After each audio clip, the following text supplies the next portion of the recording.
Brought to you by Technopova Curve 5G. Discover new horizon.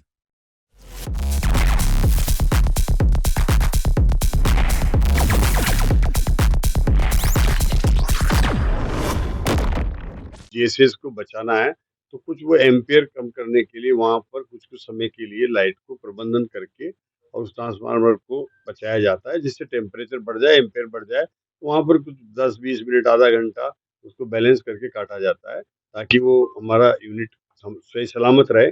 बाकी power की कोई कमी नहीं है और ये काटने की भी ओवरलोड होने की इसलिए ज़रूरत पड़ रही है कि पिछली सरकार में जितनी पर्याप्त मात्रा में नए जीएसएस बनने थे, चाहे वो प्रसारण तंत्र के हों या वितरण तंत्र के हों, वो नहीं बने, उस वजह से ये समस्या आ रही है।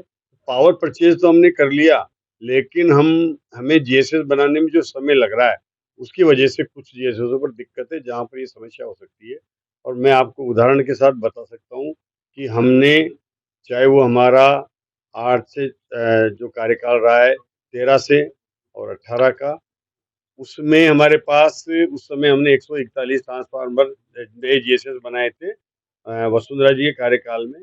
जब गहलोत जी का कार्यकाल आया, तो केवल उन्होंने उस कार्यकाल में अभी 18 से और 23 में 44 जीएसएस नए बनाए जो प्रसारण तंत्र के लिए थे। और आज हमने केवल इस पहले ही हमारे बजट में हमने 30 से ज़्यादा जीएसएस को नए बना करके चालू करके समर्पित कर दिया।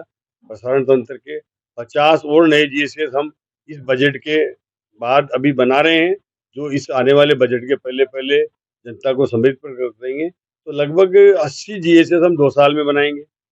और उन्होंने 5 साल में 44 बनाए, तो उनसे दुगनी क्षमता से हम 5 साल में वो जितने बना रहे हैं, उतने तो हम 1 साल में बना रहे हैं। 5 गुनी क्षमता से हम काम कर रहे हैं, जिस वजह से ये समस्या आने वाले समय में हम इस कार्यकाल में लगभग 200 प्रसारण तंत्र के नए जीएसएस बनाएँगे।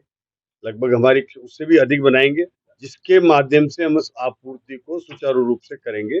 हमने आने वाले 2030 तक की आकलन किया है, वहाँ उस कितनी ऊर्जा का, कितनी पावर का रिक्वायरमेंट होगा, उसका आकलन किया। उस हिसाब से हम नए जनरेशन के हमारे प्लांट की प्लानिंग कर रहे हैं, उसी हिसाब से हम हमारे नए जीएसएसओ की प्लानिंग कर रहे हैं और ओवरलोड को, जो समस्या है, उसको समाप्त करने के लिए एक थोड़ा टाइम लगता है कि एक अगर प्रसारण तंत्र का हमें जीएसएस बनाना है तो उसके लिए कम से कम 3 साल की आवश्यकता होती है। इतनी बड़ी जब ज़रूरत है तो पहले प्लानिंग होती है और हम आज की प्लानिंग नहीं करके आने वाले 10 साल और 15 साल की भी प्लानिंग को लेके चल रहे हैं, जिससे इस राजस्थान में पर्याप्त मात्रा में बिजली की आपूर्ति हो सके।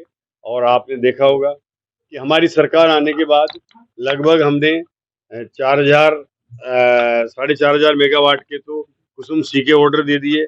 हमने 5000 मेगावाट की हमारी कुसुम ए के टेंडर निकाल के उनके ऑर्डर दे दिए और हमने अभी कुसुम सी के भी 5000 मेगावाट के टेंडर निकाल के ऑर्डर दिए। तो लगभग 12 से 15,000 मेगावाट के हम सोलर के प्लांट लगा रहे हैं। फिर हम रूफटॉप लगा रहे हैं।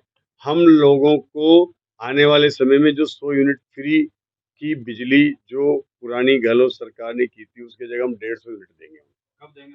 और वो 150 यूनिट के लिए हमने प्लान बना लिया है। जनता का विरोध सामने आ रहा है। सर, जागरूकता नहीं होने की वजह से स्मार्ट मीटर जब लगाने जाते हैं तो कहीं न कहीं जनता विरोध कर रही है। तो ऐसा कोई प्रोग्राम चलाया जाए? देखिए, मैं बताऊँ आपको, स्मार्ट मीटर राजस्थान को तो हम ये मानते हैं कि ये काफ़ी स्टेट एडवांस है। बिहार जैसा राज्य, जहाँ पर एक पिछड़ा हुआ है काफ़ी, वहाँ स्मार्ट मीटर इतना सक्सेस हुआ है कि स्मार्ट मीटर में प्रक्रिया है कि अगर गरीब आदमी भी उसको महीने भर का नहीं और 8 दिन में अपन टॉप अप कराते कि नहीं कराते, अपने मोबाइल को रिचार्ज करते हैं कि नहीं करते हैं, जितना उसको ज़रूरत है उतना वो रिचार्ज करे, उसमें पैसा डाले, उससे ये फ़ायदा होगा कि उसको आकलन भी हो जाएगा, मुझे कितनी बिजली खर्च करनी चाहिए, अंधाधुंध खर्च नहीं करूँ, व्यवस्थित करूँ और वो जब चाहे जब उसको टॉप अप करा के अपने मोबाइल से भी उसमें रिचार्ज करके और पैसे डाल करके उसकी क्षमता बढ़ा सकता है। तो स्मार्ट मीटर के बहुत फ़ायदे हैं। वो एक स्मार्ट मीटर से अपने मोबाइल में पूरा ऐप रहेगा।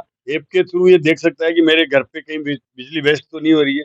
उसको भी वो कंट्रोल कर सकता है, अपनी वेस्टेज को भी रोक सकता है और सारा उसके मीटर मोबाइल में रहेगा कि किस तरह से मुझे चलाना है, किस तरह से व्यवस्थित करना है। बहुत से उसके फ़ायदे हैं। आने वाले समय में स्मार्ट मीटर लोगों के लिए आवश्यक हो जाएगा और वो कहेंगे खुद कि हमें स्मार्ट मीटर ही लगाना चाहिए, हमें व्यवस्थित बिजली मिलने के लिए। बहुत-बहुत धन्यवाद।